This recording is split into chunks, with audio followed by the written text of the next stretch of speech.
Maalaala natin na unang kumalat ang issue na tila nagkakamabutihan na sina Kim Chiu at Paolo Avellino mula noong nagkasama sila sa digital series na Linlang.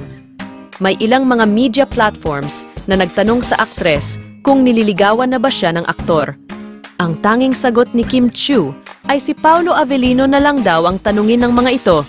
Hindi naman ito masama, sakaling totoong nanliligaw ngayon si Paolo Avellino sa kanya dahil single siya at tila naghiwalay na rin sila ni Zian Lim.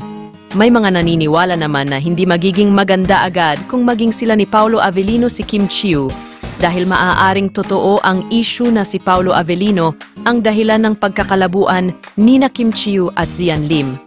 Dagdag pa rito, hindi pa rin nililinaw ni Paolo Avellino ang estado ng kanilang relasyon ni Janine Gutierrez na siyang unang na-link sa kanya. Sa ngayon, magkaiba-iba pa rin ang opinyon ng mga netizens dahil sa patuloy na pananahimik ni Kim Chiu hinggil sa estado ng kanilang relasyon ni Zian Lim. Ilan na ring linggo ang lumipas mula nang magsimula ang usapan tungkol sa posibleng hiwalayan ng dalawa sa social media.